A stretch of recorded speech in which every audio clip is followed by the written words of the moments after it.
must make this choice for me. That's the next step for humanity. We need to start becoming our own leaders and making our own choices. And that is what's being revealed now, that we're getting to the skull beneath the smile of the war on drugs. We're realizing that it's part of a big program of lying that has been about keeping people's minds closed down, not wanting free thinking. I've made this point several times, but our society is not against altered states of consciousness as such. Our society will allow Big Pharma to make billions of dollars with drugs that alter consciousness, like Seroxat and Prozac, antidepressants, which, in my opinion, having had some experience of them, are amongst the most horrible drugs on the planet. They are very harmful, very dangerous drugs, but they're completely legal and they're encouraged with our system. Likewise, alcohol, very dangerous drug, causes fights, causes drunk driving accidents, leads to cirrhosis of the liver, completely legal and open. Our society is not against altered states of consciousness. As such, it's against particular kinds of altered states of consciousness that lead to questioning of the existing control system. That's what's going on here. Hear, hear. Well said. And as you know, I have my own story with cannabis. Yes, well, you and I had a moment. We had a moment, which was quite a life-changing moment for me, because if I may just rehearse a little bit of this for the audience. In 2011, I had a series of ayahuasca sessions in which it was shown to me that I was using cannabis completely wrong, that it had become a dominant force in my life, that it was making me, you're speaking about paranoia, and I agree with you, paranoia is a useful thing, if only to overcome it, that it was making me paranoid, that it was making me suspicious, that I approached everybody around me in a state of suspicion. And I was shown this by ayahuasca and given a very strong message: you need to quit cannabis. What I didn't realize at the time is that the problem was not cannabis, the problem was me, that I needed to fix those aspects of myself before I could have a proper relationship with cannabis. So after that ayahuasca session, having smoked cannabis for decades, literally 16 hours a day, 7 days a week, I quit. I quit for 3 years. And then I'm on your show, and we're sitting opposite one another as we are now, and you ask me a question, are you still off the cannabis? And I say, well, I'm thinking of dipping my toes back in the water, at which point you produce a joint and we smoke it together. First of all, after 3 years, your tolerance is way down on cannabis. So I got really stoned. I did listen to that interview back, and somehow I held it together. Oh, you held it together brilliantly. You opened up, and it was like a wave of information came pouring out of you. It was wonderful to watch. It was a liberation for me. And what it said to me is, it's time to go back to cannabis, but perhaps in a different way. I need a different relationship with this amazing medicine. And if I can forge that, if I can make that different relationship happen, then it can be a constructive and positive part of my life. And I can say definitely that has been the case. And that's excellent. And so it's all thanks to you, Joe. I probably would still be off cannabis if it hadn't been for that joint. Well, I think people can develop these patterns of behavior that are destructive with anything, whether it's with alcohol or cannabis or, sex or anything. People get in ruts, and it doesn't mean that the cannabis is bad. It means that you are on a bad mental path. Yes, exactly. And I'm not encouraging it for everybody, because some people, it genuinely biologically doesn't jive with them.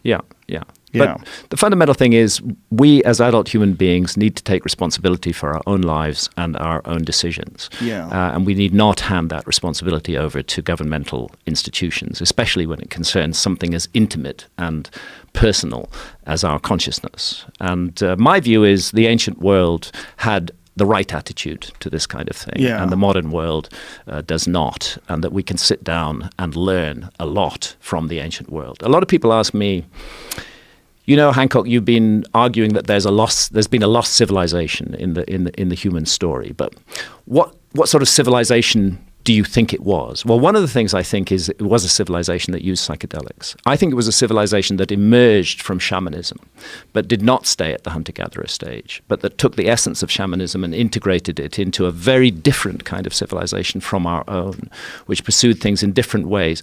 A lot of archaeologists have said to me, but we don't find any plastic bottles from the Ice Age. That means there was no advanced civilization during the Ice Age. Well, hang on. Maybe an advanced civilization might have decided never to get involved in plastic in the first place. Maybe there would have been a clear choice not to make plastic. Maybe they did things in completely different ways. Maybe they cultivated powers of the human mind that we dismiss and regard as completely unimportant. Woo-woo. Yeah, this is the thoughts about Egypt, correct? It's about Egypt and about other things. I mean, the specific example I give is above the King's Chamber in the Great Pyramid are 5 further chambers. And these chambers are roofed and floored with granite beams that weigh about 70 tons each.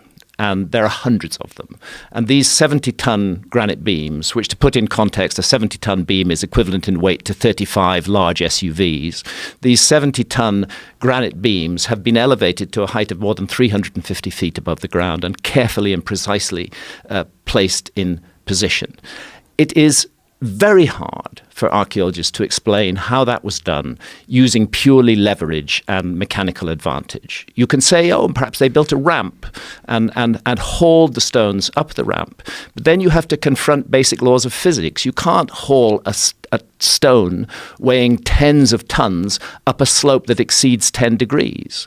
Then you start doing the calculation. How long a ramp do I need with a 10-degree slope to get to 350 feet above the ground? And the answer is you need a fucking long ramp, which should still be there, because it couldn't have been a sand ramp. It would have collapsed under the weight of those stones. It had to be as massive as the pyramid itself. So this begins to seem like an absurd idea, the idea that is foisted on us by archaeology. Maybe the idea that they regard as absurd, namely that psychic powers were cultivated by ancient civilizations, that they could use powers of the human mind that we have allowed to lapse, maybe that idea deserves further consideration.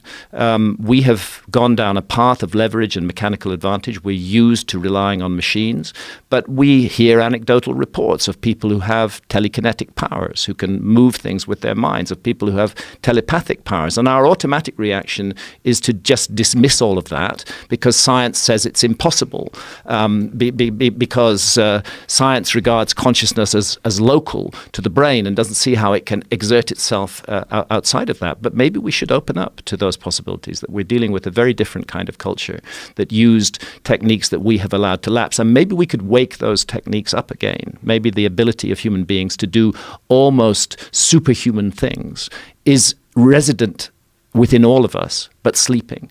Well, it's pure speculation that they use some sort of a telekinetic power, but it's pure absolute, speculation. But it's absolute that they did something that we don't understand. If you think about the distance between us and the construction, just the modern accepted construction dates of the Great Pyramid, it's more than 5,000 years ago, or close to 5,000 years ago. Great Pyramid is supposed to be about 4,500 years old, That's really old. It's incredibly old, yeah.